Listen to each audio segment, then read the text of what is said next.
Everything, every electronic device that children have these days that we all seem to be glued to. But I played on the sand dunes, and there was a big downed tree in the backyard that provided hours of entertainment. So it was good. It was fun. Do you ever miss, like, well, you're probably too young to, like, get addicted to cheese curds? Oh, you're never too young to get addicted to cheese curds. Every time I go back to Wisconsin, Madison, Wisconsin, the old-fashioned, they have flash-fried cheese curds with tiger sauce, and there is nothing better than that. Ryan, you're from Canada. What do you think about cheese curds? Well, the UP is really close to Wisconsin, so I've had a good number of cheese curds in my day. So you're a big fan? Yeah, I'm a fan. You see cheese curds on the menu, you're like, getting the fried cheese curds. Sometimes. Okay. They're great. Depends where you're at. Yeah. Oh, well, I don't know. I mean, cheese curds are good. They are good. So speaking of other addictions you have besides cheese curds, Yeah. like, you're not in recovery. I'm not in recovery. I'm just a big supporter of the recovery community. I struggled with mental illness as a young person into my adult life, and I have felt the stigma that is associated with that, which is often common for individuals who are struggling with substance use as well. And I wanted to work in a field that wanted to change that, not just for people in active addiction, but people in recovery, people who struggle with mental illness, suicide prevention. We work really hard to make people feel like they don't have a reason to be ashamed. There is such a history of co-occurring disorders and comorbidities with substance use and mental health that it felt like a natural fit. I have, quite a few friends and colleagues who are in recovery, and I just didn't feel like it needed to be this thing that was shameful. What I struggled with as a younger person, what I still struggle with today to a certain extent, and what I had, friends and family who struggle with addiction and substance use, and I didn't want them to feel shame in asking for help either. And it just, I developed some passion for it before I joined the team here, and then one thing led to another, and I ended up on staff here, and I continue to advocate for that, both in the work that I do and in some of the other avenues and things I explore in my own free time, working with other groups in the community and other individuals who struggle with mental illness and substance use. So it was a passion that just popped up in my life, and I wanted to follow it, and it led me to ATS. So you like to work with a sense of purpose. Yeah. My whole career has been in the nonprofit world. So a little over 10 years that I've been working in the nonprofit fields, and I can't imagine myself being anywhere where I don't feel like I'm doing something to make our community a healthier, better place for everyone. And I'm sure since you do work here, sorry, Ryan, I'm like, since you do work here, I'm sure you have a lot of family and friends. Yeah. Well, you said that you have people that, that are, in recovery, but do people reach out to you if they have family or friends that are like, hey, Kate, I need help with so-and-so? Yeah. I've had a number of friends and acquaintances reach out and say, hey, I know you're with ATS. I know what you guys can offer. I have a friend or family member who's really struggling. Can you help me find them some help? And we've been able to facilitate that and make that happen. If the person, the family member, friend, or loved one is ready for it. And we've seen a number of them go through treatment and come out on the other side really successful, as well as a number of, people who used to be clients who I worked with when they were clients, whether it was through some of our marketing materials, sharing their story, now they're employed by us, and they're helping other people on their recovery journey. And along the way, they become friends of mine too. So it's just been a really cool process. And when I started here, I wanted people to feel like they could approach me if they had an issue. I wanted people to know that there was a place that would support, them or their child or their mother or their father, and that they could call me or call anyone else here, and we'd do whatever we could to get them support, treatment, resources, whatever it may be that they needed. Very important question here. Yeah. And then we'll wrap up this job interview.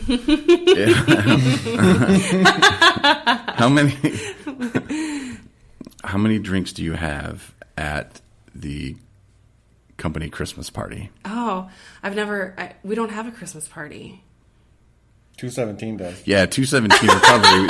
We have the best Christmas party.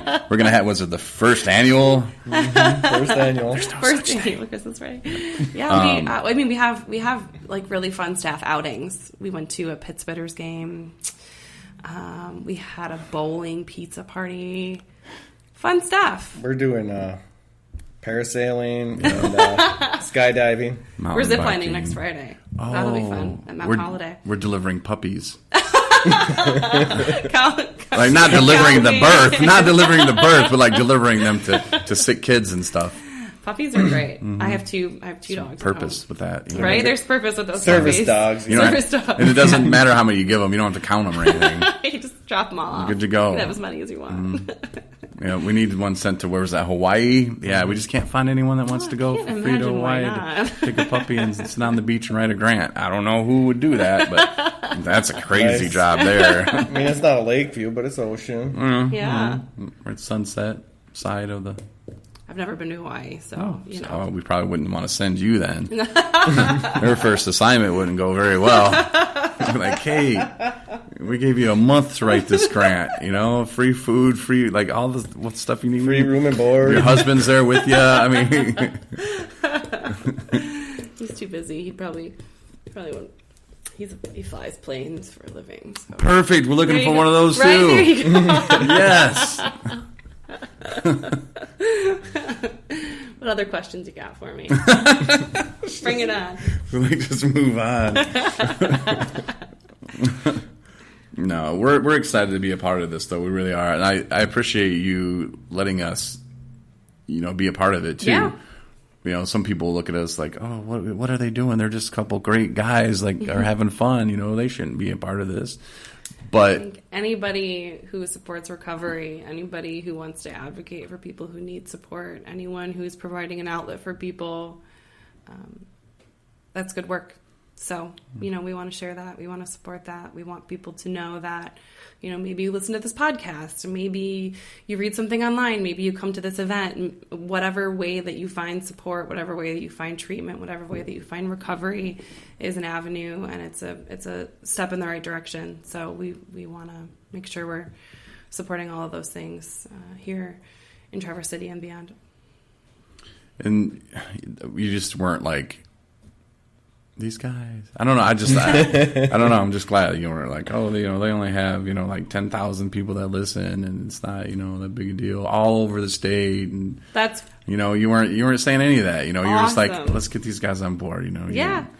We have a lot of really wonderful community partners. We have a lot of people who want to be involved and do good things, and every single one of those people matter and do something good for the community. So that's the goal.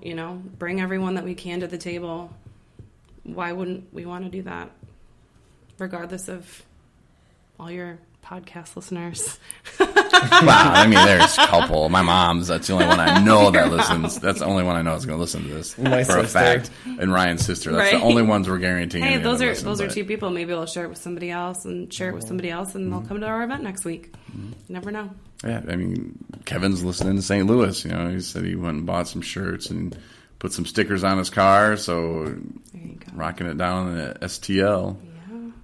You never know. Everyone, everywhere, you never know. All right, I'm going to let Ryan's been dying to ask you this question. So I'm going to... Go for it. Before we wrap things up, I'm gonna let Ryan have a chance, because I feel like I've just been talking. So take it away, Ryan. All right, don't be shy. I like how he just make stuff up. I really don't have many. Puts you right on the spot. It's all good. What size office are you looking for? I'm not. I mean, we got nice name tags besides. We're thinking about bringing our own too. Right. But I don't know. I guess I don't really have a whole lot. I know on the Rethinking Addiction, you have multiple paths you can take during the day, right? Mm-hmm. And see different things. Yep. It's not all just one particular agenda. Yeah, the Advocacy Summit and the Harm Reduction Summit offer people a deeper dive to kind of learn more about both of those things. So we wanted to give people the option to kind of do what felt like the right fit for them. The Harm Reduction Summit is a little bit more on the clinical spectrum. Being able to integrate harm reduction practices and protocols, and advocacy is a little bit more of that grassroots kind of energizing community members, bringing people on board who have launched campaigns or efforts in their own community. That panel will be able to kind of share what they've done and how that's worked in their own communities, how they've gotten involved, and kind of give us some best practices to take back to some of the work that we do as both an organization and a community, so that individuals who come to that can kind of get that a little bit of a different side, learning how they can support people in recovery in their community, and what kind of initiatives may be present, or they may want to be present here in our community, and how they can kind of advocate for some of that here in the greater Traverse City area. Awesome. And one more thing. Yeah. Are me and Corey going to get some honorary certificates? You tell me what kind of certificate you want. We'll make it happen. Just one of them fancy ones. A plaque, a gold plaque. I'll do what I can. All right. Thank you. Thank you. Have you ever seen Happy Gilmore? Yes, many times. You know how he wants the big checks? Yes. I think Ryan's into that. Oh, yeah, right. Yeah, he's getting... There's probably one floating around somewhere I can edit for you. May not get caching privileges, but you can at least hold it. It's just a plaque, maybe 8x10. We have a couple frames that need to be used. But yeah, that'd be great. Just whatever works. But if you forget, he's going to be upset. Right? Or spell my name wrong. It's Beckman with 2 N's. Yeah. Sorry, Lisa. Yeah. We tried. I mean, he's still not over it. It was months before I got it. I know, it was a long time. And then finally when I was like, hey, we're going to be there to pick that up. Oh, I just put it in the mail today.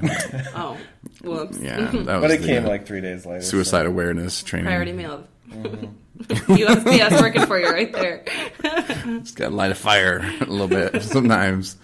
But yeah, and how can people get tickets? Of course, 217recovery.com. We have a link. Great. To buy tickets, but if someone rethinkingaddiction.org, there is a link right on the homepage where they can just click register. Otherwise, they can go to Rethinking Addiction Supporting Recovery.eventbrite.com, I believe, and they can get tickets right on our event page on Eventbrite. Again, $40 for CEUs and contact hours, $25 for general admission, full day, registration at 8, ends at about 4:30 p.m. All ages? Yeah, sure, why not? We encourage anyone who wants to come and participate in these conversations in the community to attend. Some of the subject matter, might be kind of heavy for really young people just because we're talking about addiction and recovery. But, we want to welcome anyone who wants to come and learn and participate with us that day. So Cameras? Yeah. We know local news stations are going to be coming and covering it. We know that there are people who want to be able to potentially record some of the summits so they can bring them back to staff that isn't able to attend. So if people want to come, take some footage of the day, share that information, as long as the speakers don't mind and, they don't mind, being on camera, we'll do whatever we can to share and disseminate that info. Cool. So if I forget the website or I just wake up. I mean, not me. We're role-playing here. Yeah. A guy down the street. Yeah. Oh, wait, first of all, before we get to that role-playing session I'm about to do, is your Hooters open? In Traverse City? Yeah. No. What kind of crappy general manager No. It runs hasn't been open for years. a Hooters out of business? How do you do that? I don't know. We drove by and he's like, that's where we're going for lunch. I'm like, it looks closed, bro. And that was the first thing I said. I was like, what kind of crappy general manager cannot hold on to a Hooters? I want to talk to that guy. He hopefully is out of the restaurant industry. I now. have no idea. Well, just more opportunity for us. 217's wings. No, okay, back to the role play though. Yes. All right, so I'm the guy down the street looking for Hooters. I'm like, oh, Hooters isn't open. Well, I'm going to find something to do today. Oh, what's this? Fire. Come to this conference? Yeah, flyer blows on his leg, and he's like, oh, picks it up. Oh, Rethinking Addiction. I'm going to go there. So he comes there. He whips out his checkbook. Mm-hmm. He can just write a check and be like, I want in. Write a check, Addiction Treatment Services, or ATS, $25, general admission, walk in the door. Okay. Yep. What if we're in the same situation? Poof, fire hits his leg, picks it up. Oh, goes in. Got $25 cash on me. We'll take it too. and we will do our best to take credit cards on scene as well if people